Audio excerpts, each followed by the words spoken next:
অষ্টাদশ শতাব্দীর বাংলা, বিহার, উড়িষ্যার একচ্ছত্র অধিপতি ছিলেন নবাব সিরাজউদ্দৌলা, আর সেই সিরাজের বেগম হিসেবে পরিচিত লুৎফুন্নিসা বেগম। ইতিহাস থেকে জানা যায় ইরাজ খাঁর কন্যা সিরাজের প্রথম বিবাহিত পত্নী ছিলেন। তার নাম ছিল ওমদাতুন নেসার। লুৎফুন্নিসা ছিলেন সিরাজের সুখ দুঃখের সহচরী, এমনকি তিনি রাজনৈতিক সমস্যা সংক্রান্তেও হিস্সা নিতেন। সেই সময় হিন্দুদের মতো মুসলমান অভিজাতদের সঙ্গে নিজ কৃতদাসীদের বিবাহ সম্ভব ছিল না। তাই প্রশ্ন থাকছে, সিরাজ বেগম হিসেবে যে লুৎফুন্নিসাকে আমরা জানি, তিনি সত্যি সিরাজ পত্নী ছিলেন কিনা। সে যাই হোক, আজ আমরা শুনব শ্রী পারাবতর লেখা আমি সিরাজের বেগমের তৃতীয় পর্বে কি আছে। তাহলে চলুন শুনে নেওয়া যাক আজকের পর্বটি।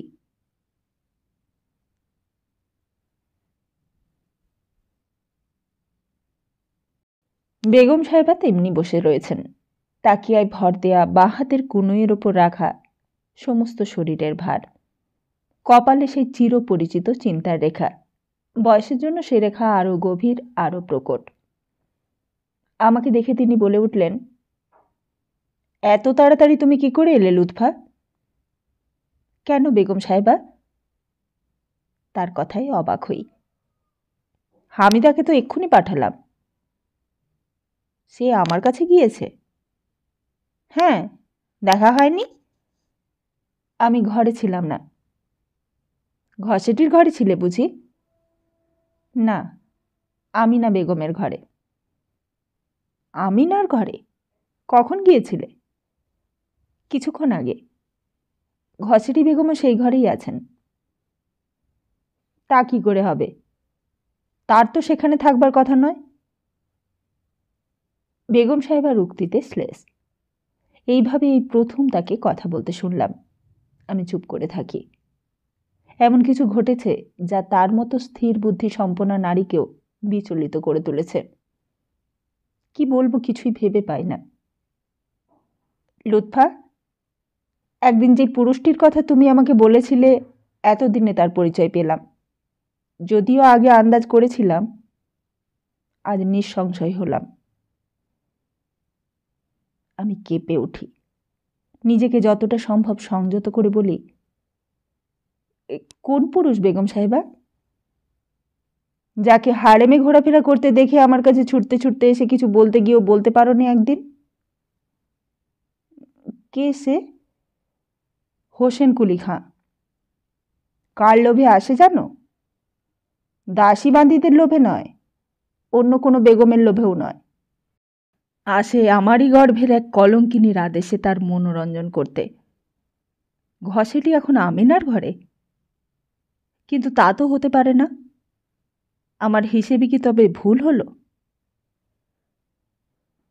হিসেবে তার মস্ত ভুল হয়েছে, কিন্তু সে কথাই বা বলি কি করে? এই মুহূর্তে যে কথা দিয়ে এলাম আমিনা বেগমকে। বেগম সাহেব আর কতটুকুই বা জানেন? আসল ঘটনা শুনলে তিনি কি করবেন ভাবতেও ভয় করে।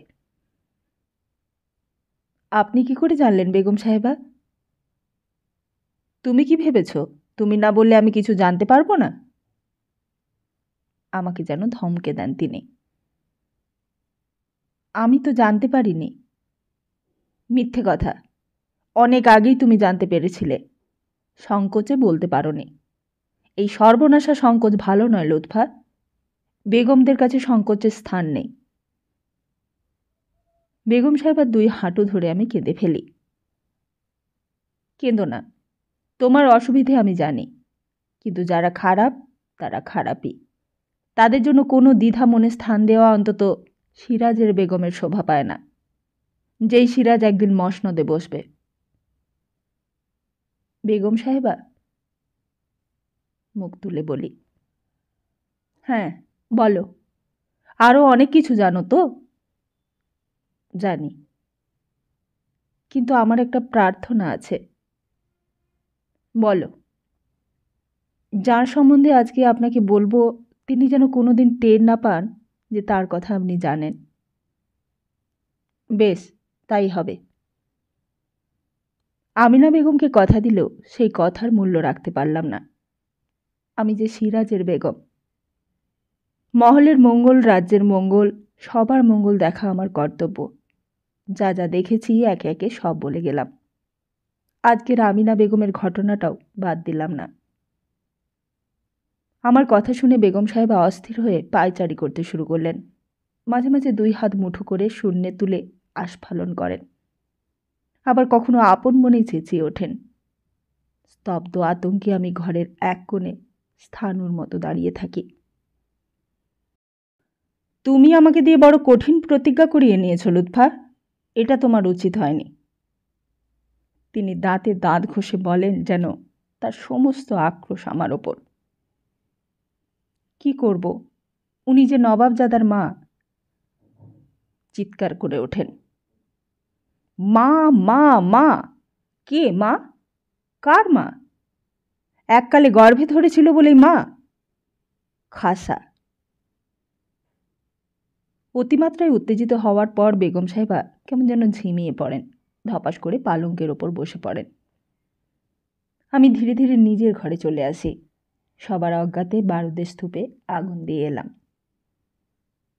কয়েকদিন ধরে সিরাজ বড্ড বেশি শরাব খাচ্ছে। প্রথমে ভেবেছিলাম নবাব আলীবর্দী তাকে পার্টনার শাসনভার দিয়েছেন বলে সে আনন্দ করছে। এই বয়সে এত বড় মর্যাদা তো যার তার ভাগ্যে হয় না। তার উপর সরকারি হিসেবে সে পেয়েছে রাজা জানকীরামের মতো লোককে। জানকীরাম ইতিমধ্যে পার্টনার রওনা হয়ে গিয়েছেন। সিরাজকে নবাব ছাড়েননি, আর কবে ছাড়বেন জানিও না। আজও মাতালের মতো টলতে টলতে সে আমার ঘরে এলো। তবু যা হোক, সে তার কথা রেখেছে। দুবেলা আমার কাছে এসে খানা খেয়ে যাচ্ছে। কিন্তু যেইভাবে শরাবের পরিমাণ বেড়ে চলেছে, তাতে কতদিন সে তার কথা রাখতে পারবে তা জানি না। সে যতক্ষণ আমার কাছে থাকে, মনের দুঃখ মনে চেপে রেখে সব কিছু করে যাই। কিন্তু সে চলে যাবার সঙ্গে সঙ্গেই আমি আর থাকতে পারি না, কান্নায় ভেঙে পড়ি। নবাবদের বেগমদের ভাগ্য কি এরকম হতেই হবে? আলীবর্দীর বেগম কি তাহলে সৃষ্টি ছাড়া? সিরাজ গম্ভীর হয়ে বসে থাকে। তার দুটো চোখ সবসময় কিসের চিন্তায় যেন মশগুল। শরাবের শক্তি তার চিন্তাকে এতটুকু বিভ্রান্ত করতে পারছে বলে বোধ হলো না। এই কয়দিন সে ভীষণ শুকিয়ে উঠেছে। তার সামনে খাবার রাখতে সে জিজ্ঞেস করে, কি এনেছ? দম পোক্ত। খাবো না। তুমি তো ভালোবাসো। আহ, বাজে কথা বললো না। খাবো না, ব্যাস। কি খাবে বলো, আমি এনে দিচ্ছি। কিচ্ছু খাবো না, কিছু ভালো লাগে না। তাহলে যে শরীর টিকবে না নবাবজাদা, কি লাভ বেঁচে থেকে? ভাবলাম শরাবের নেশায় আবোল তাবোল বকছে নিশ্চয়। চুপ করে বসে থাকি। আগে নেশাটা কাটুক, তারপর কথা বলা যাবে। কিন্তু কোনো লাভ হলো না। সিরাজের চিন্তার যেন আদি অন্ত নেই। ভেবেই চলেছে সে। দেওয়ালের দিকে তার স্থির দৃষ্টি। শেষে কি পাগল হয়ে যাবে? কেউ কিছু খাইয়ে দেয়নি তো? শরাবের সঙ্গে কিছু মিশিয়ে দেওয়াটা বিচিত্র নয়। শত্রুর অভাব নেই ভবিষ্যৎ নবাবের। ঘরে বাইরে চারিদিকে শত্রু। তোমার কি হয়েছে নবাবজাদা? কিছু হয়নি। না, বলতেই হবে তোমাকে। দিনের পর দিন মুখ শুকনো করে থাকবে তা হবে না। এই বলে সিরাজের হাত চেপে ধরি। আমি উঠে যাচ্ছি। এই বলে সে সত্যি উঠে দাঁড়ায়। এইবার তার পায়ের ওপর উপুর হয়ে পড়ি। সে পা দিয়ে আমাকে ঠেলে দেয়, কিন্তু টাল সামলাতে না পেরে নিজেই আমার গায়ের ওপর এসে পড়ে। ফেলে দিলে লুৎফা? আমি ফেলিনি নবাবজাদা। তোমার শরীর দুর্বল, তাই আমাকে লাথি দিয়ে সামলাতে পারোনি নিজেকে। ও, তাই হবে। সে এমনিভাবেই আমার গায়ের ওপর পড়ে থাকে, উঠে দাঁড়াবার চেষ্টাও করে না। তার সমস্ত শরীরের ভার আমার ওপর, তাই নিজে উঠতে পারি না। মনে হলো সিরাজ শুয়ে পড়েও ভাবছে। তার চিন্তাসূত্র এতটুকু বিচ্ছিন্ন হয়নি। বাইরের ঘটনাগুলো তার মনে এতটুকু রেখাপাত করেনি। উঠবে না? ও হ্যাঁ, উঠতে হবে। তোমার কষ্ট হচ্ছে লুৎফা? না। তাহলে একটু শুয়ে থাকি। এইভাবে শুয়ে থাকবে কেন? ওঠো, ভালোভাবে সব।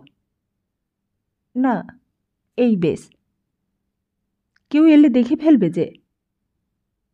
ও, দেখে ফেলবে? তাহলে তো উঠতেই হয়, তাই না লুৎফা?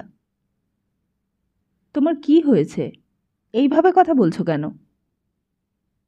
ভয় হয় আমার। কিভাবে বলছি? ঠিক বলছি না? না, মোটেও না। সিরাজ চুপ করে থাকে। সে তখনও ভেবে চলে। চলো খাবে। তোমার রাগ হয়নি লুৎফা? কেন? তোমাকে লাথি মেরেছি বলে? সেজন্য তো তোমার অনুতাপ হয়েছে। তাহলে আর রাগ নেই। অন্য বেগম হলে কিন্তু আমার সঙ্গে কথাই বলতো না। তারা যে বেগম। আর তুমি? আমি? আমি তোমার প্রাণের আধখানা। তুমি তো বলেছিলে। সিরাজ আমাকে জড়িয়ে ধরে। তুমি কি পাটনায় যেতে চাও নবাবজাদা? কেন? সে অবাক হয় আমার কথা শুনে। নবাব যেতে দিচ্ছে না বলে কি তোমার দুঃখ হয়েছে? তা একটু হয়েছে বই কি। বুঝলাম ঠিক ধরতে পারিনি। সিরাজের আসল কষ্ট পাটনার জন্য নয়। সহসা একটা কথা ভেবে চমকে উঠি। তবে কি হোসেন কুলি খাঁর কথা সে শুনেছে? বেগম সাহেবা কি তাকে সব খুলে বলে দিয়েছেন? তুমি বেগম সাহেবার কাছে গিয়েছিলে নবাবজাদা? ও কথা জিজ্ঞেস করছো কেন? এমনি। আজ যায়নি। কবে গিয়েছিলে? 5 দিন আগে। আমার মাথায় বজ্রাঘাত হয়। ঘটনাটা ঘটেছিল ঠিক 5 দিন আগে, যেদিন সন্ধেবেলা আমি বেগম সাহেবাকে সব খুলে বলি। সেদিন কখন গিয়েছিলে তার কাছে? ভয়ে ভয়ে প্রশ্ন করি। রাত্রে। আর ভুল নেই। বেগম সাহেবা তার কথা রাখতে পারেননি। সিরাজকে তার মায়ের কেলেঙ্কারির কথা সব বলে দিয়েছেন। সমালোচনা করা আমার শোভা পায় না, তবু বলবো তিনি অন্যায় করেছেন। সিরাজকে না জানিয়ে তিনি অন্য কোনো ব্যবস্থা করতে পারতেন। তার মনকে ওইভাবে ভেঙে দেবার প্রয়োজন তার ছিল না। সিরাজ ধীরে ধীরে উঠে বসে। সে আমার হাত ধরে তুলে বলে, চুপ করে আছো কেন লুৎফা? বেগম সাহেবার কাছে কিছু শুনে কি তোমার মন খারাপ? হ্যাঁ। তুমি জানলে কি করে? সে শক্ত করে আমার হাত চেপে ধরে। অনুমান। কখনো নয়। তুমি সব জানো। বলো সত্যি কি না, বলো। সত্যি। মিথ্যে বলার শক্তি ছিল না। সে স্থির হয়ে বসে থাকে, যেন মাটির পুতুল। জীবনের যেন কোনো স্পন্দন নেই। আমিও দাঁড়িয়ে থাকি। বলার কিছুই নেই। এখন সান্ত্বনার বাক্য বিদ্রূপের মতো শোনাবে। বহুক্ষণ পর দীর্ঘশ্বাস ফেলে সে বলে, ভালোই হলো লুৎফা, তোমাকে আগেই বলা উচিত ছিল। মনের মধ্যে চেপে রেখে অস্থির হয়ে উঠেছিলাম। ভেবেছিলাম বুঝি পাগল হয়ে যাব। কিন্তু কই, তুমি তো আমাকে বলনি। তুমি তো বলতে পারতে। ক্ষমা করো আমাকে। আপ্রাণ চেষ্টা করেছি, কিন্তু পারিনি। স্বাভাবিক। যাক, ভালোই হলো। বেগম সাহেবা কি তোমাকে আর কিছু বলেছেন? হ্যাঁ, কিন্তু যা বলেছেন আমার দ্বারা তা সম্ভব নয়। দাদি আরও কয়েকবার আমাকে ডাকতে পাঠিয়েছেন। আমি পালিয়ে বেড়াচ্ছি। কি বলেছেন তিনি? হোসেন কুলি খাঁকে হত্যা করতে। কিন্তু এ কি সম্ভব? তুমিই বলো লুৎফা, এমন একজন লোককে হত্যা করা যায়? সে কৌশলী, কর্মঠ, আর রাজকার্যে বিশ্বস্ত। দোষ তার যতই থাকুক, তার চেয়েও সহস্রগুণ দোষ এই পক্ষের। হোসেন কুলি খাঁ কখনোই প্রথমে এগিয়ে আসেনি, আসতে পারে না। তাই বলছি, ব্যবস্থা যদি কিছু করতে হয় তাহলে মাতৃহন্তা হতে হয়। না না, আমার মুখ দিয়ে আর্তনাদ বার হয়ে আসে। সিরাজের চোখের দিকে তাকাতে পারি না। ভয় নেই লুৎফা, মাতৃহন্তা হব না। কিন্তু হোসেন কুলি খাঁকেও মারতে পারবো না। সে এমন একজন লোক যাকে হত্যা করলে দাদুর নবাবিও বিপদসংকুল হয়ে উঠতে পারে। শত্রুরা এই হত্যার পুরোপুরি সুযোগ নেবে। তবে তাকে দূরে কোথাও পাঠিয়ে দাও। রাজা জানকীরামকে পাটনা থেকে ফিরিয়ে এনে তাকে সেখানেই পাঠাও। ঠিক, এই কথা আমার আগে কেন মনে হয়নি? কালই আমি নবাবকে বলবো। আমি স্বস্তির নিঃশ্বাস ফেললাম। 4 দিন পর সিরাজের জন্য বসে রয়েছি। আসতে বড় দেরি হচ্ছে তার। দুপুর গড়িয়ে গিয়ে বিকেল হলো, তবুও দেখা নেই। খাবার ঠান্ডা হয়ে গিয়েছে। সোফিয়া হাঁপাতে হাঁপাতে এসে উপস্থিত। তার উত্তেজিত মুখের দিকে চেয়ে আমার শরীর ঠান্ডা হয়ে যায়। একটা ঘোর অমঙ্গলের বার্তা লেখা রয়েছে সেই মুখে। তবে কি সিরাজের কিছু হলো? চুপ করে দাঁড়িয়ে আছো কেন? বলো কি হয়েছে? চিৎকার করে উঠি। আপনি শোননি এখনো? না, বলো। চোখে জল এসে যায় আমার। আপনি কাঁদছেন কেন? না শুনে কি কাঁদা যায় না? মন বলে কি কোনো জিনিস নেই? কিন্তু এতে আপনার কাঁদার তো কথা নয়। আমি ভেবেছিলাম আপনি বোধহয় সব শুনেছেন, তাই বলতে এসেছিলাম যে কাজটা খুব ভালো হলো না। কোন কাজ? বলেই ফেল না শয়তানি। ছুটে গিয়ে সোফিয়ার চুল চেপে ধরি। ছাড়ুন বেগম সাহেবা, বলছি তো। চুল ছেড়ে দিয়ে তার বুকের দিকে তাকাই। সে ঢোক গিলে বলে, বলছিলাম হোসেন কুলি খাঁকে এইভাবে মেরে ফেলা উচিত হয়নি। কি বললি? হোসেন কুলি খাঁকে মেরে ফেলা হয়েছে? কে মারলে? নবাবজাদা সিরাজ উদ্দৌলা। মিথ্যে কথা, আমি বিশ্বাস করি না। মিথ্যে কথা নয়, বাজারের মধ্যে নবাবজাদার সামনেই হোসেন কুলি খাঁর মাথা কাটা হয়েছে। সেখানে তার দেহ এখনও ঝুলছে একটা বাঁশের মাথায়। না না, এ কখনো হতে পারে না। তুমি ভুল শুনেছ সোফিয়া। মোহাম্মদ সেখানে ছিল। মোহাম্মদ সত্যিবাদী নয়। তবে যাকে খুশি জিজ্ঞাসা করুন, সত্যি জানতে পারবেন। এই বলে সোফিয়া রাগ করে চলে যায়। তার সামনে মোহাম্মদ সম্বন্ধে আজ প্রথম বিরূপ মন্তব্য করলাম। পাথরের মতো বসে থাকি। বেগম, বেগম, বেগম হওয়ার সুখ মর্মে মর্মে অনুভব করছি। হতে চাই না বেগম। সিরাজকে নিয়ে যদি কোথাও পালাতে পারতাম, কোনো নির্জন গায়ের কোলে, তাহলে যেন বেঁচে যেতাম। কি হবে ঐশ্বর্যের? কি হবে নবাবিতে? সাধারণ মানুষের সাধারণ সুখ দুঃখই ভালো। তাতে এত খুনোখুনির ব্যাপার নেই, এত ব্যভিচারীও নেই। কিন্তু সিরাজ তো যাবে না। নবাবীর রক্ত যে তার শরীরের প্রতিটি ধমনীতে ছোটাছুটি করছে। সে চায় উত্তেজনা, উন্মাদনা আর উচ্ছৃঙ্খলতা। সে চায় যুদ্ধ আর মৃত্যু।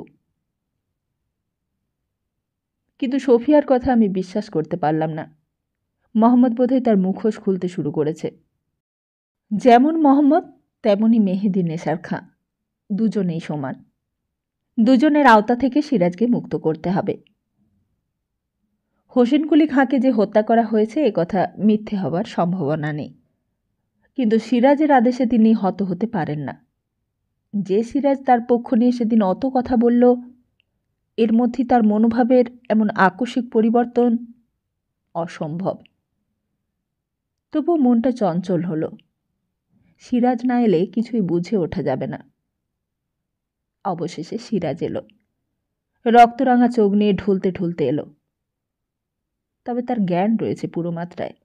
আমাকে দেখে অস্বাভাবিকভাবে হেসে উঠল, বলল, রাগ হলো তাই না? কি করব, একটু খেয়ে এলাম, উপায় ছিল না। উপায় তোমার কোনোদিনই হবে না নবাবজাদা। তুমি অমনভাবে বলো না লুৎফা, তাহলে কোথায় দাঁড়াবো?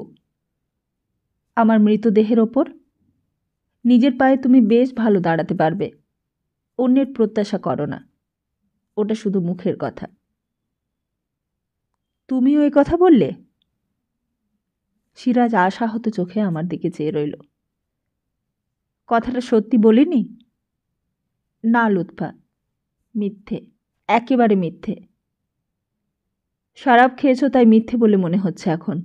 শরাব খাবার আগে একবার ভেবে দেখো, দেখবে আমার কথাটাই সত্যি। সে ধীরে ধীরে দরজার দিকে ফিরে যায়। কোথায় যাচ্ছ? জানি না, এখন যাওয়া হবে না। সে হেসে ওঠে, কেমন একটা ভাঙা ভাঙা হাসি, আরও দুপা অগ্রসর হয়। আমি গিয়ে তাকে ধরে ফেলি। ধরলে কেন? যেতে দেবে না? আমি তো শুধু ছলনা করি। আমারও তো কর্তব্য রয়েছে। কর্তব্য? কর্তব্য তো জারিয়াদেরও আছে। আমি আদেশ করলে 100 জারিয়া ছুটে এসে আমার সেবা করবে। যেমন আজ আমার ছোট্ট আদেশে হোসেন কুলি খাঁর মাথা দেহ থেকে ছিটকে মাটিতে পড়ল। সত্যি? হ্যাঁ, সত্যি, নির্মম সত্যি। মুর্শিদাবাদের যে কেউ জানে, সবাই জানে। তুমি জানো না? আশ্চর্য। না না, তা হতে পারে না। তুমি কখনো এই কাজ করতে পারো না। তুমি ভুল বকছ, শরাবের নেশায় যা তা বলছ। না লুৎফা, ভুল নয়। আমি নিজেই জানতাম না যে এই কাজ আমি করতে পারি, কিন্তু করলামও তো। কেন করলে নবাবজাদা? সেদিন যে তুমি অন্য কথা বললে। অবাধ্য জল আমার চোখ দিয়ে গড়িয়ে পড়ে। এখনো আমার নিজের মতও তাই। কিন্তু আমি অক্ষম লুৎফা, আমাকে দিয়ে করানো হয়েছে। অনুশোচনায় তাই শরাব খেয়েছি, খুব বেশি করেই খেয়েছি, তবুও শান্তি পাচ্ছি কই। তাই তোমার কাছে ছুটে এলাম লুৎফা। তুমি তো কতবার শান্তি দিয়েছ, কিন্তু এবার তা হলো না কেন? আমি ছলনা করি। ক্ষমা করো, আমাকে ক্ষমা করো। অভিমান হয়েছিল। অভিমানও কি করতে নেই? অভিমান করা আমি পছন্দ করি লুৎফা, কিন্তু বড় অসময়ে করেছিলে। কেন তুমি এই সাংঘাতিক আদেশ দিলে সিরাজ? দাদি আমাকে ডেকে পাঠিয়ে না পেয়ে নিজে গিয়েছিলেন। হাজার কথা বলে আমাকে দিয়ে প্রতিজ্ঞা করিয়ে নিলেন। এ হত্যার জন্য দাদি দায়ী, আমি নই। কিন্তু লোকে তো জানবে না, বদনাম আমারই হলো। নবাব হবার আগেই আমার নামের সঙ্গে কলঙ্ক জুড়ে দিলাম। বড় আফসোস হয় লুৎফা। আমি চুপ করে শুনি। সে বলে, হোসেন কুলি খাঁ সবার প্রিয় ছিল, সে আমারও প্রিয় ছিল। আমি যখন তাকে হত্যা করার আদেশ দিলাম, সে বিশ্বাস করতে পারেনি। অবাক হয়ে আমার দিকে চেয়েছিল, কিন্তু অবাকের রেশ না কাটতেই তার মাথাটা মাটিতে গড়িয়ে পড়ল। কিয়ামতের দিনে এই জন্য আমাকে কৈফিয়ত দিতে হবে। হ্যাঁ, নিশ্চয়ই হবে। সিরাজকে শুইয়ে দিয়ে তার পাশে বসি। মনের ভেতরের সংঘাতে সে ক্ষতবিক্ষত হচ্ছে। সে চায় সান্ত্বনা। আমি সান্ত্বনা দিতে যাই, কিন্তু পারি না। মুখে কথাই আসে না। ভাবি, সিরাজের কথায় অত বড় একজন লোক হত হলেন। তার মুখের সামান্য একটা কথায় হোসেন কুলি খাঁ জগৎ থেকে চিরবিদায় নিলেন। তার অপরাধ এই যে তিনি দুজন বিকারগ্রস্ত নারীর প্রেমে পড়েছিলেন। হয়তো তার নিজের কোনো দুর্বলতাই ছিল না। নারীরাই তাকে বাধ্য করেছে নিজেদের লালসাবৃত্তি চরিতার্থ করতে। সিরাজ ঘুমিয়ে পড়ে। আমি উঠি। একবার বেগম সাহেবার ঘরে যেতে হবে। তাকে গিয়ে সোজা প্রশ্ন করব, কেন তিনি সিরাজকে দিয়ে এই কাজ করালেন। তার হাতে তো অগাধ ক্ষমতা। একটা লোকের দেহ বিচ্ছিন্ন করতে তিনি সহস্র লোককে পেতে পারতেন। তবে কেন একজন ছেলে মানুষকে প্ররোচিত করে হীন মনোবৃত্তির পরিচয় দিলেন তিনি? বেগম সাহেবার ঘরে তখন অন্য কেউ ছিল না। আমাকে দেখে তিনি উঠে বসেন। এসো লুৎফা, একটা কথা জিজ্ঞেস করতে এলাম। জিজ্ঞাসা করার কিছুই নেই, সিরাজ ঠিক কাজই করেছে। কিন্তু? কোনো কিন্তু নয়। নবাব হলে এর চেয়ে আরও অপ্রিয় কাজ তাকে করতে হবে। এখন থেকেই অভ্যাস করা ভালো। শক্ত হয়ে উঠুক। অসহায় লোককে হত্যা করা শক্ত হবার একমাত্র পথ নয় বেগম সাহেবা, বরং তাতে অন্য ফলও ফলতে পারে। বেশ কথা বলতে শিখেছ তো এরই মধ্যে। বাধ্য হচ্ছি বেগম সাহেবা। নবাবজাদার ভার নিতে আপনিই বলেছিলেন। তার মঙ্গল অমঙ্গলের দিকে তাকাতে হবে বই কি। এটা যে আপনারই আদেশ। তাকে এইভাবে বলা বাংলা, বিহার, উড়িষ্যার যে কোনো লোকের পক্ষে ধৃষ্টতা। কিন্তু আমি তখন মরিয়া। তাই এতে তার অমঙ্গল কোথায় দেখছ? শত্রুপক্ষ তার নামে কি রটায় আপনি জানেন? এতে সেটা ভালোভাবে প্রতিষ্ঠিত হলো। প্রজারা জানল রটনাটা মিথ্যে নয়। সেক্ষেত্রে শত্রুপক্ষকে নির্মূল করতে হবে। তাহলে মহলের ভেতর থেকেই যে শুরু করতে হয়। বুঝলাম না তোমার কথা। বেগম সাহেবার ভ্রু কুঞ্চিত। শত্রুপক্ষ মহলেই রয়েছে বেগম সাহেবা। কে সে? ঘসেটি বেগম। নবাবজাদার যেসব দুর্নাম রটে তার জন্য তিনিই দায়ী। প্রমাণ আছে? আছে, আমি জোগাড় করেছি। তবে আমি আপনার সামনে সেই প্রমাণ উপস্থিত করতে পারবো না। কেন? 2-4 জন নিরপরাধী তাতে শাস্তি পাবে। তোমার কথা মেনে নিলেও ঘসেটির বিরুদ্ধে আমি কিছুই করতে দেব না। মনে রেখো লুৎফা, সে আমার মেয়ে। একটা বেগম মরলে সিরাজ 1000টা বেগম এনে শূন্যস্থান পূরণ করতে পারবে, কিন্তু একটা মেয়ে মরলে মেয়ে ফিরে পাওয়া যাবে না। আমি সবই জানি বেগম সাহেবা। প্রমাণ থাকা সত্ত্বেও সেই জন্য আপনাকে এতদিন কোনো কথা বলিনি। সিরাজ কোথায়? আমার ঘরে। সে তোমার ঘরে কি রোজই যায়? হ্যাঁ। আচ্ছা, যাও। তাড়াতাড়ি চলে আসি নিজের কক্ষে। বেগম সাহেবার কথার গূঢ় অর্থ আমি বুঝেছি। তিনি আমার কাছ থেকে সিরাজকে সরিয়ে নিতে চান। কিন্তু কিছুতেই আমি দেব না সিরাজকে। কিছুতেই নয়। বাংলার বেগম বুঝুক, লুৎফাও কম নয়, তারও শক্তি রয়েছে। নিদ্রিত সিরাজকে ঠেলে তুলি, তার কোলের মধ্যে ঝাঁপিয়ে পড়ে কাঁদতে শুরু করি। কান্না ছাড়া কোনো গতি নেই। কি হলো লুৎফা? তুমি আমাকে একটা কথা দাও। হঠাৎ ঘুম ভাঙিয়ে এমন কি কথার প্রয়োজন হলো? আগে বলো দেবে, না দিলে আমি আত্মহত্যা করব। দেব, বলো। তুমি আমার কাছ থেকে দূরে যেতে পারবে না, কোনো দিনও না। আমি তো দূরে যাইনি। ভীষণ ষড়যন্ত্র হচ্ছে। আমার কাছে তারা তোমাকে থাকতে দেবে না। সেই ষড়যন্ত্র ব্যর্থ হবে। যদি বেগম সাহেবা নিজে থাকেন সেই ষড়যন্ত্রে। তুমি কি বলছো লুৎফা? ঠিকই বলছি।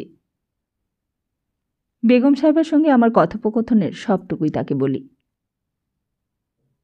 ঘসেটি বেগম যে এর মধ্যে আছে সেই প্রমাণ তুমি পেলে কি করে? ভাগ্যক্রমে। কি সেই প্রমাণ? তার কথায় আগ্রহ। রাজবল্লভের কাছে মীর নজর আলী মারফত এক টুকরো চিঠি যাবার কথা ছিল, সেটা আমার হস্তগত হয়েছে। ঘসেটি বেগম লিখেছে? হ্যাঁ। তোমার হাতে এলো কিভাবে? তোমার দিকে চেয়ে মহলের কিছু লোককে হাতে রেখেছি। অন্যায় হয়েছে নবাবজাদা? সিরাজ আর কিছু বলে না। আমি উঠে গিয়ে ঘসেটির হস্তাক্ষর নিয়ে এসে তার সামনে মেলে ধরি। নবাব আলীবর্দী আর কতদিন বাঁচবেন?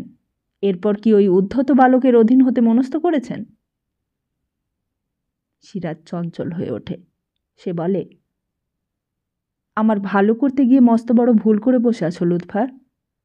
চিঠিখানা যে ঠিক জায়গায় পৌঁছয়নি সেটা বুঝতে ঘসেটি বেগমের বেশি দেরি হবে না। ফলে কয়েকজন হতভাগ্য শাস্তি পাবে। ঘসেটি বেগম আরও অনেক সাবধান হয়ে যাবে। তার পরবর্তী কার্যকলাপ জানতে পারব না। এতক্ষণে রাজবল্লভের কাছে চিঠি পৌঁছে গিয়েছে নবাবজাদা। কি করে? এর নকল করে আমি পাঠিয়ে দিয়েছি। ঘসেটি বেগমের আসল হস্তাক্ষর রেখে দিয়েছি নিজের কাছে। সিরাজ আমাকে চুমু খায়। হোসেন কুলি খাঁকে হত্যা করে অবসাদে তার মনটা ভেঙে গিয়েছিল। সেই অবসাদ বিন্দুমাত্র দেখা গেল না তার মধ্যে। সে আমাকে শূন্যে তুলে বলে, তুমি আমার লুৎফুন্নেসা। হঠাৎই তার আনন্দে ভাটা পড়ে। সে আমাকে নামিয়ে দিয়ে দরজার দিকে বিস্মিত দৃষ্টিতে চায়। মির্জা ইরাজ খাঁর কন্যা সেইখানে এসে দাঁড়িয়েছে। তার চোখে তখন আগুন জ্বলছে, মুখ রক্তাভ। হিংস্র জন্তুর মতো সে সিরাজের দিকে চেয়ে রয়েছে। ভাবি, বেগম সাহেবের ষড়যন্ত্র কি এরই মধ্যে শুরু হয়ে গেল?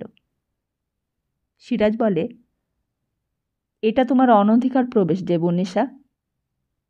না। ইরাজ দুহিতার কণ্ঠস্বর দৃঢ়।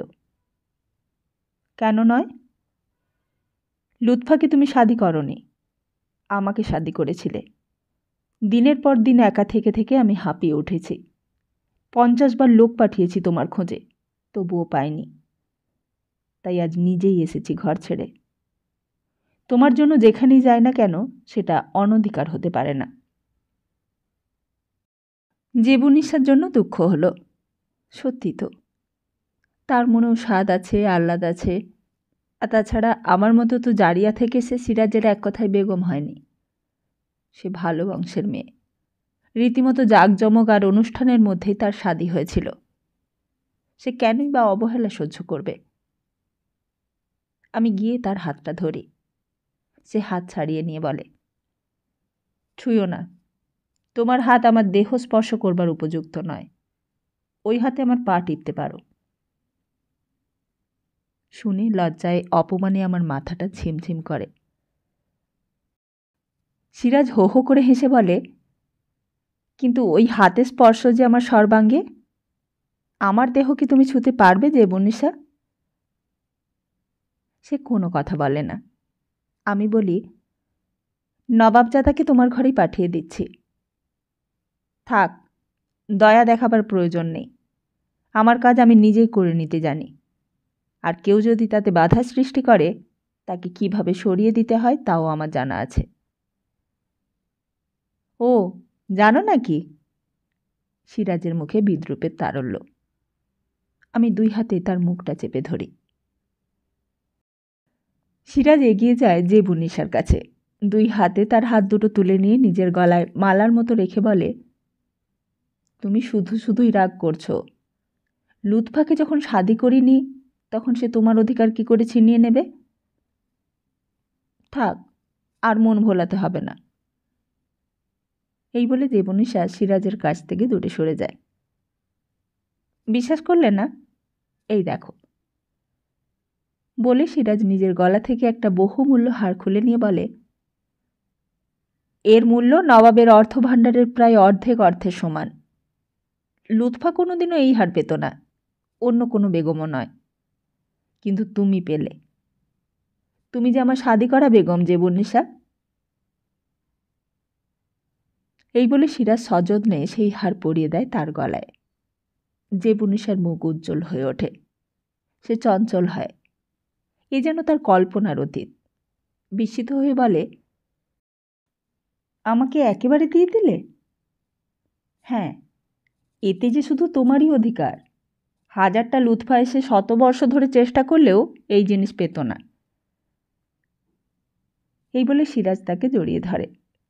কিন্তু সে সিরাজের হাত থেকে নিজেকে মুক্ত করে হাসতে হাসতে ছুটে চলে যায়। হো হো করে হেসে ওঠে নবাবজাদা, আর আমি বিহ্বল দৃষ্টিতে তার দিকে চেয়ে থাকি। এই বয়সে এত বুদ্ধি বুঝি শুধু নবাবদেরই হয়।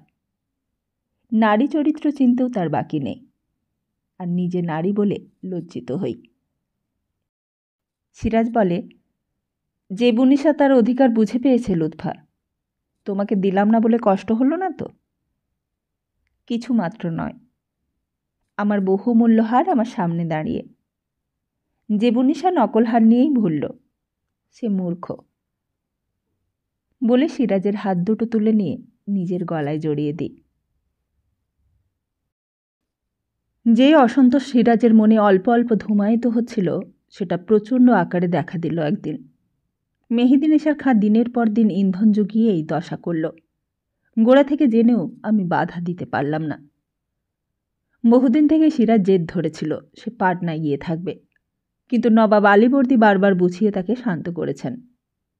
এখন নবাব মুর্শিদাবাদে নেই, ছোটোখাটো একটা যুদ্ধ বেঁধেছে রাজ্যের সীমান্তে, তিনি সেইখানে গিয়েছেন। নবাবের অনুপস্থিতিতে মেহেদী খাঁ পরিপূর্ণ সুযোগটা পেল। সিরাজের মনে সে ধারণা এনে দিল যে নবাব সিরাজকে তুষ্ট রাখার জন্য নামেই শুধু তাকে পাটনার শাসনকর্তা করেছেন, আসলে প্রকৃত শাসনকর্তা রাজা জানকীরাম। কথাটা সিরাজ অনেকবার আমাকে বলেছে, আমি কোনো গুরুত্ব দিইনি, বরং আকারে ইঙ্গিতে তাকে বোঝাতে চেষ্টা করেছিলাম যে সে বাংলার মসনদে বসবে বলেই নবাব তাকে দূরে না পাঠিয়ে নিজের কাছে রাখতে চান। এতে অভিজ্ঞতা লাভ হবে। পাটনায় গিয়ে বসে থাকলে মুর্শিদাবাদের রাজনীতি সম্বন্ধে সে অজ্ঞ থেকে যাবে। আর তাছাড়া সেইখানে থাকার বিপদও অনেক আছে, তার পিতা জীবন দিয়ে সেই প্রমাণ দিয়ে গিয়েছেন।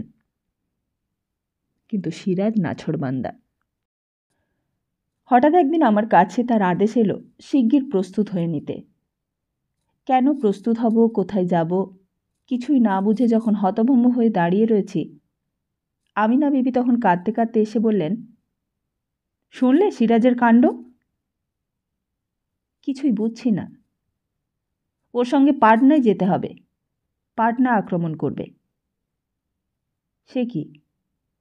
আর বলো কেন, কে কি বুঝিয়েছে জানি না, গো ধরে বসেছে। আপনিও যাবেন নাকি? নইলে আর বলছি কি। ভালোই হলো, আমি ভেবেছিলাম আমাকেই বুঝি একা যেতে হবে। আমি মার কাছে চললাম, অত দূরে আমি যেতে পারবো না। সে কি কম দূর? কিন্তু বেগম সাহেবের কাছে গেলে কি কোনো ফল হবে? দেখি মা যদি ওকে বুঝিয়ে শান্ত করতে পারেন। আমিনা বিবি চলে যান। আমি জানি কারোর কথাতেই কিছু হবে না, আমাদের দুজনেরই যেতে হবে সিরাজের সঙ্গে। তাই গোছগাছ করে নিই। আগে আর পেছনে সৈন্যের দল, তারই মাঝে চলেছে বলদদের গাড়ির সারি। মেহেদী খাঁ সামনের গাড়িতে রয়েছে, পরের গাড়িতে আমি আর সিরাজ, তারপরের গাড়িতে আমিনা বিবি। বেগম সাহেবের কাছে ধর্ণা দিয়েও তিনি মুর্শিদাবাদে থাকতে পারেননি। আমিনা বিবির পরে আরও দুখানা গাড়িতে রয়েছে জিনিসপত্র। পথ যেন আর শেষ হতেই চায় না, একটু পর পর গলা শুকিয়ে ওঠে, জল খেয়েও যেন তৃষ্ণা মেটে না। কোথায় নিয়ে চললেন নবাবজাদা? পৃথিবী যে শেষ হয়ে এলো। এখনও কষ্ট শুরু হয়নি লুৎফা। প্রকৃতির শ্যামলা রং দেখতে পাচ্ছ এখানে, এরপর শুরু হবে শুধু পাহাড় আর শক্ত মাটি। আমি মরে যাব নবাবজাদা। এত অল্পেই? যুদ্ধ শুরু হলে কি করবে? যুদ্ধে কাজ নেই, এ তুমি জোর করে যুদ্ধ বাঁধাচ্ছ। চলো ফিরে যাই। চুপ, বাজে কথা শুনতে চাই না। আত্মসম্মান কী জিনিস তা বোঝবার তোমার ক্ষমতা নেই। এই আত্মসম্মান বোধের ভিত্তিটা মিথ্যের ওপর। আর কথা বলল না, গাড়ি থেকে ফেলে দেব। সিরাজের মুখের দিকে চেয়ে ভয় হলো। তার পক্ষে কিছুই অসম্ভব নয়। যে ভূত তার ঘাড়ে চেপেছে সেটা না নামা অবধি একটু সাবধানে কথা বলতে হবে। অন্তত তার পাটনা অভিযান সম্বন্ধে কোনো মন্তব্য এখন করা চলবে না। অবশেষে পথ ফুরল। দূর থেকে দেখা যায় আজিমাবাদের দুর্গ, কিন্তু ওই পক্ষের যুদ্ধের কোনো আয়োজনই দেখা যাচ্ছে না। সিরাজ খুবই বিস্মিত হলো। সে গাড়ি থেকে মাটিতে নামে। পর্দা সরিয়ে দেখলাম মেহেদী খাঁও গাড়ি থেকে নেমেছে। কোনো গভীর পরামর্শ করতে করতে দুজনে পায়ে পায়ে এগিয়ে চলে। পাটনার প্রধান দরজার সামনে আমাদের সমস্ত সৈন্য দাঁড়িয়ে গেল। দরজা বন্ধ। একজন লোক শুধু একটা চিঠি নিয়ে দাঁড়িয়ে রয়েছে দরজার বাইরে। রাজা জানকীরামের চিঠি। ক্রোধে উন্মত্ত হয়ে সিরাজ মত্ত হাতির মতো ঘুরে বেড়াতে থাকে। জানকীরাম তাকে অপমান করেছে। সে লিখেছে যে সিরাজ পাটনার শাসনকর্তা, সে একা এলে জানকীরাম তাকে সাদর অভ্যর্থনা জানাবে। যথাযথ সম্মান দেখিয়ে তাকে নিয়ে যাওয়া হবে নগরীর ভেতরে, কিন্তু সৈন্য সামন্তকে প্রবেশ করতে দেওয়া হবে না। সৈন্যরা যেন ফিরে যায় মুর্শিদাবাদে। সিরাজ ক্রোধের চিৎকার করে উঠল। সৈন্যদের ডেকে আক্রমণ চালাতে বলল, কিন্তু আক্রমণ করবে কাদের ওপর? বিপক্ষের তো কোনো সৈন্য নেই। শেষকালে নগরীর দরজা ভেঙে ফেলার হুকুম দিল সে। সেই সময় সর্বপ্রথম বাধা পেল অপর পক্ষ থেকে। যারা দরজা ভাঙতে গিয়েছিল তাদের কিছু লোক তীরের আঘাতে ধরাশায়ী হল। এবার মেহেদী নেশার খাঁ এগিয়ে যায় অর্ধেক সৈন্য নিয়ে। দরজা ভাঙতেই হবে, এই হলো সিরাজের পণ। তার মুখে হাসির আভাস দেখা গেল।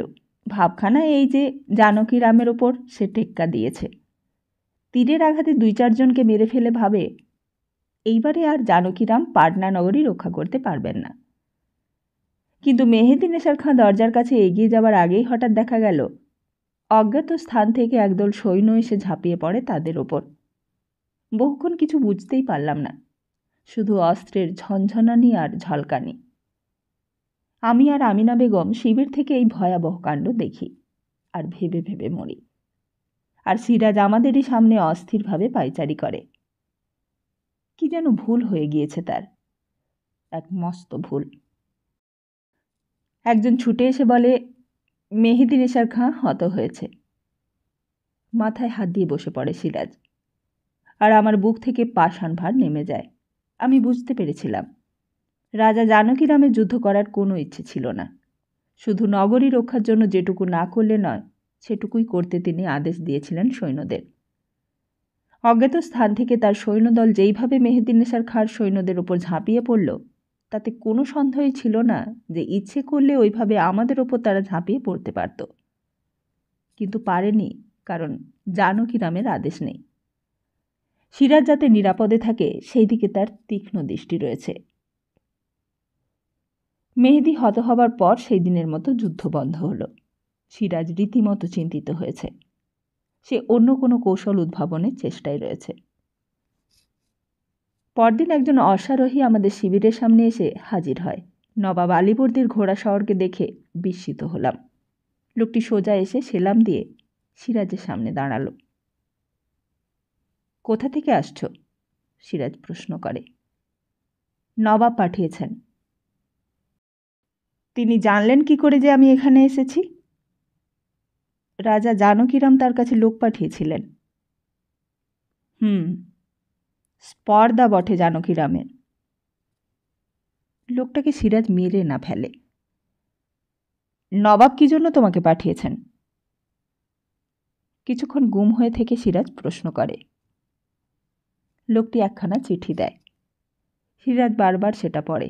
তার মুখে আস্তে আস্তে একটা শান্ত ভাব ফুটে ওঠে। শেষে সারা মুখ জুড়ে হাসির রেখা দেখা দেয়, আর আমি স্বস্তি পাই। নবাব তার নাতির মন ভালোভাবেই জানেন। সেই মন বুঝে তিনি কিছু লিখেছেন নিশ্চয়ই, নইলে সিরাজের মুখে এই পরিস্থিতিতে হাসি ফোটানোটা বড় সহজ কথা নয়।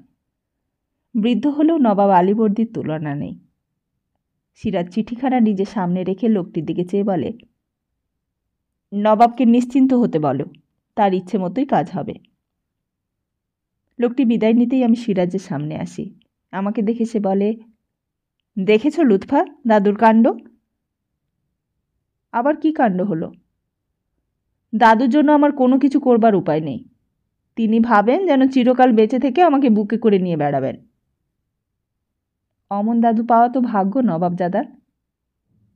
সে আমি জানি, কিন্তু আমার সব কাজকে ছেলে মানুষই বলে উড়িয়ে দেওয়াটা তার অন্যায়। এইবারে মুর্শিদাবাদে গিয়ে আমি ঝগড়া করব, ভীষণ ঝগড়া করব। তুমি দেখে নিও। যাক, তাহলে আমাদের আর পাটনায় থাকতে হবে না তো? সিরাজ ঘাড় নাড়ে। নাতির অভিমান হয়েছে। মুখে বলি, নবাব তোমাকে কি লিখেছেন? এই দেখো। চিঠিখানা খুলি। তাতে লেখা রয়েছে, যুদ্ধ করে সবাই বীরত্ব দেখাতে পারে, কিন্তু দাদুর ভালোবাসার অত্যাচার যে সহ্য করতে পারে সেই তো প্রকৃত বীর। আমার সিরাজ সেই রকম বীর কিনা তারই আজ পরীক্ষা। জানকীরাম তোমার শুভাকাঙ্ক্ষী। সে তোমাকে অভ্যর্থনা করার জন্য প্রস্তুত, শুধু তোমার আদেশের অপেক্ষায় বসে রয়েছে। নিজের সৈন্যের সঙ্গে আবার যুদ্ধ করে নাকি? জানকীরাম তো তোমার অধীনস্থ কর্মচারী, তুমি তাকে শুধু হুকুম করো।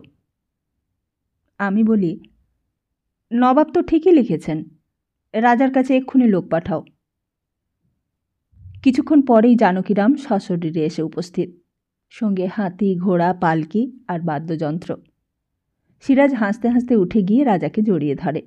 রাজাও হেসে দুই বাহু বাড়িয়ে দেন। সেই দৃশ্য দেখে আমার চোখ আনন্দে সজল হয়ে ওঠে। এমন সৌম্য চেহারার লোকের বিরুদ্ধে সিরাজ অভিযান চালিয়েছিল ভেবে লজ্জা হয়। তার মতো এলেমওয়ালা লোক নবাবের অধীনে হয়তো আর দুজন নেই। ওদিকে নবাব আলীবর্দীর স্বাস্থ্য ভেঙে পড়ে। তার রিজু বলিষ্ঠ চেহারা নুইয়ে পড়ল। বেগম সাহেবা রীতিমতো চিন্তিত হন। হাকিমদের মতামত শুনে তার মতো মহিলার মুখও শুকিয়ে যায়। কিন্তু নবাব শুনে হেসে বলেন, এতে এত মনমরা হবার কি আছে? এটাই তো নিয়ম। স্বাস্থ্য একদিন সবারই ভেঙে যায়, তারপর ধীরে ধীরে শেষ সময় ঘনিয়ে আসে। এর জন্য কান্নাকাটি করা বাতুলতা, বরং মনকে শক্ত করে প্রস্তুত থাকাই ভালো। বেগম সাহেবা বলেন, এমন কথা বলো না, তোমার বয়স এমন কিছু বেশি নয়। নবাব হেসে বলেন, তোমার কাছে আমি কি কখনো বুড়ো হই? কিন্তু বাইরের লোককে জিজ্ঞাসা করো, তাহলে বুঝবে। তার কথার ধরনে আমি গোপনে হেসে ফেলি। সেই হাসি বেগম সাহেবা দেখে ফেলেন। বুঝতে পারি তিনি রেগে গেছেন। ভয়ে আমি ঘর থেকে পালিয়ে যাই, আর মনে মনে ভাবি, মেয়েরা বড় অবুঝ হয়। সিরাজ যখন বুড়ো হবে তখন আমিও হয়তো বেগম সাহেবার মতোই ভাবব। এখন সিরাজই সব কাজ চালায়, নবাব শুধু পরামর্শ দেন। সিরাজকে তিনি বলেন, ভালোই হলো রে দাদু, হাতে নাতে শিখে নে। এমন সুযোগ আর কজন পায়? এমন শেখায় আমায় কাজ নেই। সিরাজের চোখ ছলছল করে। সে কি রে, তুইও কাঁদছিস? হা আল্লাহ, এমন নরম মন নিয়ে নবাব হবি? আমি কাঁদছি কে বললে? রাগলে আমার চোখে জল আসে। আবার রাগ হলো কেন? হবে না? স্বাস্থ্য তোমার একটু খারাপ হয়েছে, এমনটা হয়েই থাকে, তাতে অত মরার কথা কেন? ঘুরে ফিরেই তো বেড়াচ্ছ। শয্যাশায়ী হলে না হয় একটা কথা ছিল। রোগটা বড় খারাপ রে। এই যে পা দেখছিস কেমন ফোলা ফোলা ভাব, হাকিমরা বলে এটা পা পচে উঠবে। সে কি? হ্যাঁ, ওই বর্গীদের সঙ্গে যুদ্ধের ফল। হাঁটুর নিচেটা কেটে গিয়েছিল। একজন অচেনা হাকিম এসে কতগুলো লতা পাতা দিয়ে বেঁধে দিয়েছিল জায়গাটা। তারপর থেকেই মাঝে মাঝে ব্যথা হয় আর ফুলে যায়। ভালো করে চিকিৎসা করাও না। চিকিৎসা তো গোড়া থেকেই হচ্ছে, এখন চিকিৎসার বাইরে চলে যাচ্ছে রে। তাই তো বলি, শিখে নে। সিরাজ গম্ভীর হয়ে বসে থাকে। এরপর ঘসেটি হঠাৎ একদিন নবাব মহল ছেড়ে চলে যায়। সে মতিঝিলে গিয়ে ওঠে, সেখানেই বসবাস করবে। মুর্শিদাবাদের বেহেস্ত মতিঝিল। একবার শুধু গিয়েছিলাম সেখানে, কিন্তু সেই ছবি এখনও আমার মনের মধ্যে তেমনই স্পষ্ট আর তেমনই উজ্জ্বল হয়ে আছে। মাঝে মাঝে স্বপ্ন দেখি মতিঝিলকে। তার সাজানো বাগিচা আর অশ্বপদক্ষুরাকৃতির ঝিল যেন বেহেস্তের মায়া রচনা করে স্বপ্নের মধ্যে। আবার দেখবার ইচ্ছে হয়েছে কতবার, কিন্তু সুযোগই হয়ে ওঠেনি। ঘসেটি বেগম সেই মতিঝিলকে নিজের করে নিল। ইরাজ খাঁর কন্যা ভীষণ চটে গেল এই কথা শুনে। সবাইকে বলে বেড়াতে লাগলো, ঘসেটির অধিকার নেই মতিঝিলে বাস করবার। ওটা নবাবের প্রমোদ উদ্যান, খাস নবাবের অধীনে। কিন্তু ইরাজ খাঁ কন্যা হয়তো ভুলে গিয়েছেন, যে সিরাজ সব কিছু করলেও বাংলার মসনদে এখনও নবাব আলীবর্দী রয়েছেন। তিনি যদি তার কন্যাকে মতিঝিল দান করেন, কারোর ক্ষমতা নেই কিছু বলবার। সিরাজ এসে বলে, আমি এইরকমই অনুমান করেছিলাম লুৎফা। কিসের অনুমান? নোয়াজিস আর ঢাকায় থাকতে পারবে না। কেন?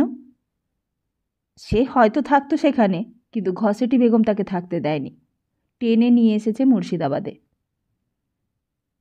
এখানে টেনে এনে কী লাভ? তুমি বড় অল্প বোঝো লুৎফা। আমাকে বুঝিয়ে দেবে না? দেব।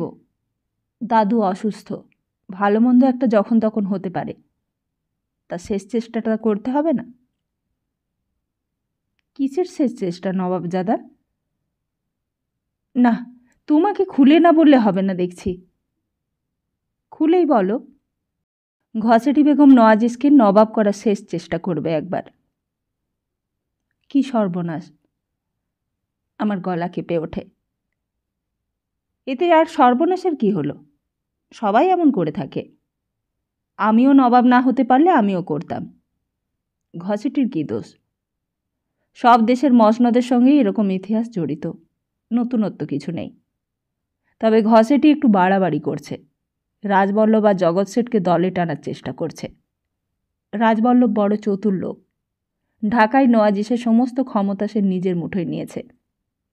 নওয়াজিসকে নবাব করতে পারলে সেই হবে প্রকৃত নবাব। কিন্তু তবু তাকে আমি অতটা ভয় পাই না যতটা জগৎ শেঠকে। ওই লোকটা যদি ঘসেটির দলে যায়, তাহলে টাকা পয়সা দিয়ে অনেক কিছু ঘটনা ঘটাতে পারে। সেই রকম ঘটনা যাতে না ঘটে এখন থেকে সেই চেষ্টাই করো। আমি উৎকণ্ঠিত হই।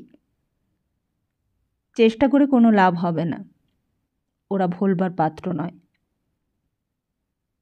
মীর বক্সিকুলের খবর কি? তার সম্বন্ধে কিছু কিছু কথা আমার কানে আসছিল।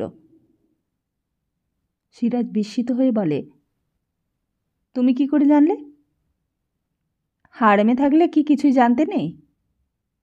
সেটাই তো স্বাভাবিক। বেগম সাহেবা তো সবই জানেন। দাদি অন্য ধাতুতে গড়া, আমিও সেই ধাতুতে নিজেকে ডুবিয়ে নেবার চেষ্টা করছি। সিরাজ হেসে বলে, ভালো, পারলে সত্যিই ভালো। জাফর আলী খাঁর ওপর আমার নজর আছে লুৎফা।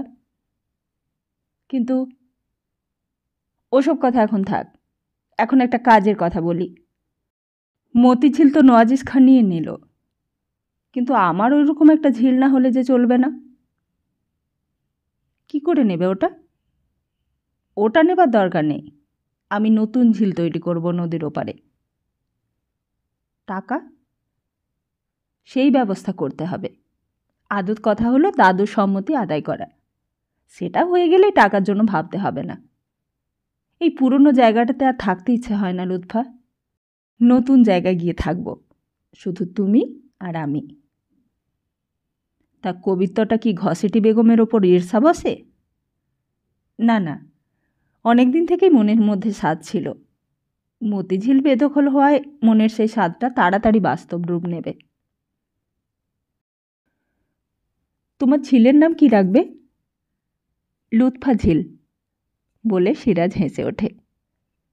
না না, আমি ঝিল হতে চাই না, আমি নির্জলা লুৎফাই থাকতে চাই। সম্রাট শাহজাহান মমতাজকে কেমন অমর করে রেখে গিয়েছেন?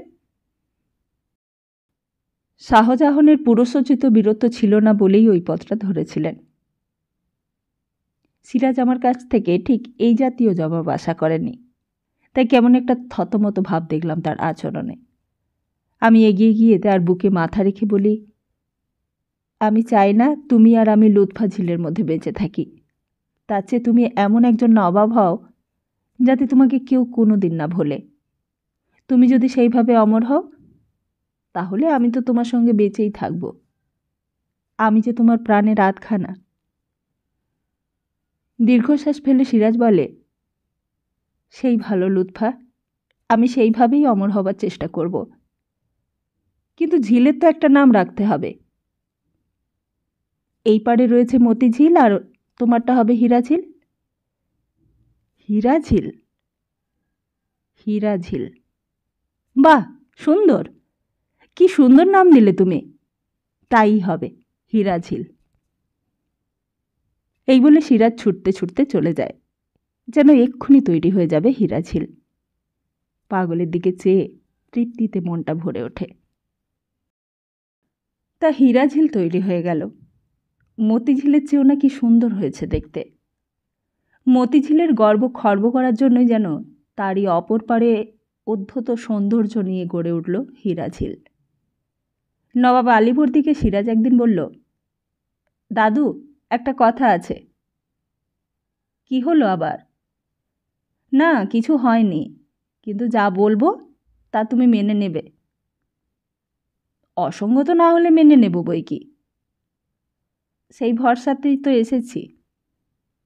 ঢের হয়েছে, এখন কথাটা বলেই ফেলো তো ধন। নবাবের মুখে হাসি। আমি আড়ালে দাঁড়িয়ে সব শুনি। আমি জানি সিরাজ কি বলতে এসেছে। যা বলতে এসেছে তাতে আমার মত নেই, তবে ওর উৎসাহ দেখে বাধা দিতে পারিনি। বলেছিলাম নবাবের সম্মতির প্রয়োজন, তাই সিরাজ এসেছে নবাবের কাছে। আমার ধারণা নবাব কখনোই সম্মত হবেন না সিরাজের এই আবদারে। সিরাজ বলে, হীরাঝিল তৈরি হয়ে গেছে দাদু। শুনলাম। ঘষেটি তো রেগেই আগুন। অনেকেই রাখবে, তার জন্য কিছু এসে যায় না। আমার দাদু না রাখলেই হলো। এত ভেজা ভেজা কথা কেন? শুনে যে বড় ভয় হচ্ছে। কি মতলবে এসেছো তাই বলো। আমি হীরাঝিলে থাকবো দাদু। নবাবের মুখ এতটুকু হয়ে যায়, তার দৃষ্টিতে অসহায় ভাব। কি করবেন বুঝে উঠতে পারেন না, যেন তার বুক শূন্য হয়ে যেতে বসেছে। সিরাজের কথার কোনো জবাবই দিতে পারেন না। সিরাজ তার মনোভাব বুঝতে পেরে বলে, দাদু, হীরাঝিলে থাকতে আমারও খুব ভালো লাগবে না, কিন্তু এত কষ্ট করে তৈরি করলাম, থাকতে স্বাদ হয়। নবাব আরও অনেকক্ষণ স্তব্ধ হয়ে বসে থাকেন। শেষে দীর্ঘশ্বাস ফেলে নড়ে চড়ে বসেন। তারপর বলেন, বুঝলাম। বেশ, তুমি হীরাঝিলেই থাকো, কিন্তু বুড়োটার কথা মনে রেখো। কাজ হাসিল করে নিলেও দাদুর কথা শুনে সিরাজের চোখ সজল হয়ে ওঠে। সে বলে, তোমাকে কষ্ট করে মনে রাখতে হয় না দাদু, তোমার কথা মনের মধ্যে সবসময় গেঁথে থাকে। আলীবর্দীর মুখে হাসি ফোটে। তিনি বলেন, তাই নাকি? আমি জানতাম বুড়োদের কথা কেউ মনে রাখে না। বুড়োদের স্নেহও লোকে বিদ্রূপের চোখে দেখে। তোমার কথা শুনে যেন মনে বল পাচ্ছি। আরও কিছুদিন বেঁচে থাকতে স্বাদ হচ্ছে। কথায় কথায় অত মৃত্যুর কথা ভাবো কেন? বেশ তো আছো। ভেবে ভেবেই তোমার শরীরটা খারাপ হয়ে যাচ্ছে। না ভেবে কি করি? পায়ের অবস্থা দেখেছ? আলীবর্দী পায়ের ওপর থেকে একটা আলগা কাপড় তুলে নেন। চমকে উঠি দূর থেকে। কি বিভৎস চেহারা হয়েছে পায়ের। সিরাজ চোখ বড় বড় করে তাকিয়ে থাকে। দেখলে তো, এরপরেও বলবে আমি বেঁচে থাকব? সিরাজ নিশ্চুপ। বলার কিছুই নেই তার। দাদুর আয়ু সম্বন্ধে এতদিনে সে প্রথম সচেতন হলো। আরও কিছুক্ষণ সেইভাবে দাঁড়িয়ে থেকে সে ধীরে ধীরে চলে আসে।